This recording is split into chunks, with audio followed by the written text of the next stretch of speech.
দেশের বুকে গতকাল থেকে শুরু হয়েছে অষ্টাদশ লোকসভা নির্বাচন। শুক্রবার দেশের 102টি লোকসভা কেন্দ্রে ভোট গ্রহণ করা হয়েছে। তার মধ্যে বাংলায় 3টি লোকসভা কেন্দ্রও ছিল। সেই 3টি কেন্দ্র হলো কোচবিহার, আলিপুরদুয়ার, জলপাইগুড়ি। সেই 3টি কেন্দ্রে প্রায় 80% ভোট পড়েছে।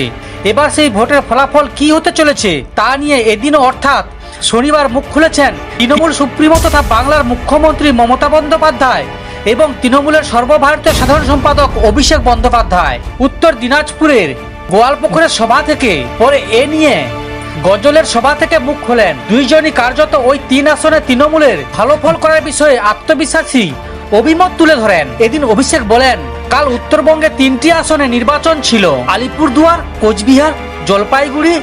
মা বোন ভাইরা সার্জিক্যাল স্ট্রাইক করেছে।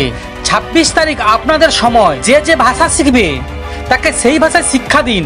গতকাল যে নির্বাচন হয়েছে সেখানে 3টি আসনে তৃণমূল কংগ্রেসের প্রার্থীরা জিততে চলেছে। আমরা কৃষ্ণ কল্যাণীকে প্রার্থী করেছি কারণ ইনি বিজেপি থেকে এসেছিলেন। তারপর এর বাড়িতে আইটি তল্লাশি হয়, 2 দিন ধরে তল্লাশি চলেছে।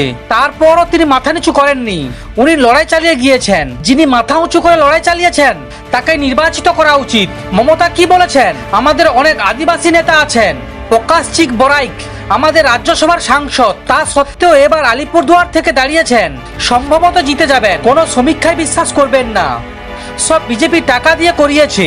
বিধানসভায় 200টি ভোট পাবে বলেছিল, এবারও পাবে না।